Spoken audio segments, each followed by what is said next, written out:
Palestine bag বিতর্কের মধ্যেই বাংলাদেশ ইস্যুতে ব্যাগ নিয়ে হাজির প্রিয়াঙ্কা গান্ধী।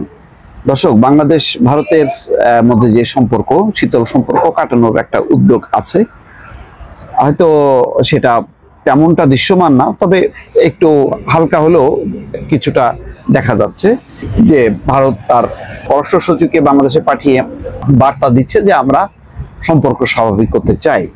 এবং জয়শঙ্কর বলেছেন, ভারতের পররাষ্ট্রমন্ত্রী, তাদের লোকসভায়, যে বাংলাদেশ তার নিজের স্বার্থেই সংখ্যালঘুদের পাশে দাঁড়াবে, তাদেরকে সুরক্ষা দেবে।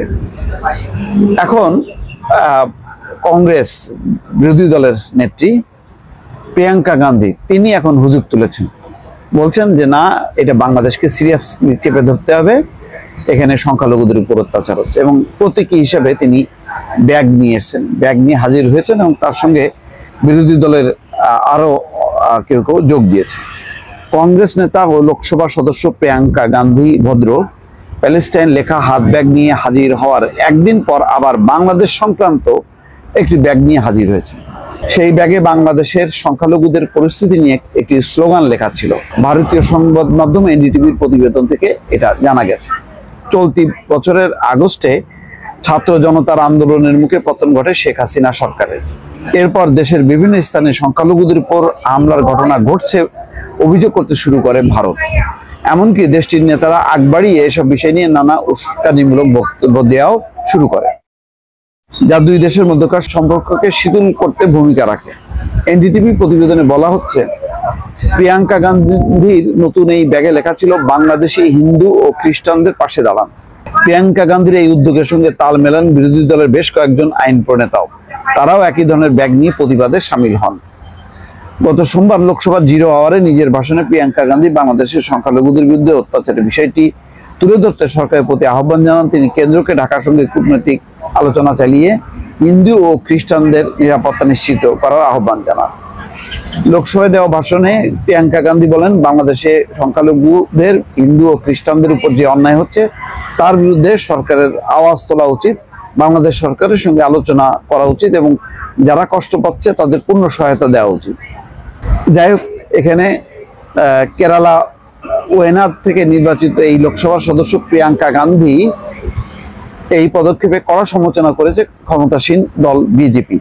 দলটির অভিযোগ, প্রিয়াঙ্কা ফিলিস্তিন ইস্যুতে সরব কিন্তু বাংলাদেশের হিন্দুদের ব্যাপারে নিশ্চুপ। বিজেপি একে তোষণ ও স্থূল সাম্প্রদায়িক অবস্থান বলে অভিহিত করেছে। প্রিয়াঙ্কার বাসভবনে ভারতে নিযুক্ত ফিলিস্তিনি দূতাবাসের প্রতিনিধি আবেদল রাজেক আবু জাজের পরিদর্শনের বিষয়টি বিজেপির সাম্প্রদায়িক অবস্থানের অভিযোগকে আরো উস্কে দেয়। যাই হোক, এখন বাংলাদেশ ইস্যুতে ওই মোটামুটি মোটা দাগে তো তারা আওয়ামী লীগ এবং শেখ হাসিনার বাইরে যাবে না। আর যেহেতু বিজেপি বারবার দোষারোপ করছে যে ওই তৃণমূল কংগ্রেস তারা মুসলমানদেরকে পোষণ করে, সুতরাং বাংলাদেশে হিন্দুদের ইস্যুটা তারা প্রথমে জাগিয়ে তারা আবার দেখছে যে না, পরিস্থিতি একটু বিব্রতকর অবস্থার মধ্যে যায়, তারা পিছিয়ে আসলেও এখন কংগ্রেস সেই সুযোগটা নিতে যাচ্ছে। তারা ওই সরকারকে কণ্ঠসা করছে, তারা সমালোচনা করছে যে বাংলাদেশের হিন্দুদের পাশে দাঁড়া। কত বড় একটা অপবাদ বাংলাদেশের জন্য যে ভারতের সরকার এবং বিরোধী দুই পক্ষ মিলে একটা মিথ্যা অভিযোগ দিয়ে একটা জল ঘোলা করছে সেখান থেকে ফায়দা তোলার জন্য। এর ফলে বরং বাংলাদেশের সংখ্যালঘু সম্প্রদায়ের তাদের নিরাপত্তাহীনতাকে আরো বাড়িয়ে দিচ্ছে। তারা তাদেরকে আরো আশ্বস্ত করার বদলে এই সমস্ত বক্তব্যের মধ্য দিয়ে সংখ্যাটা বাড়াচ্ছে। দর্শক, ভালো থাকবেন, আল্লাহ হাফিজ।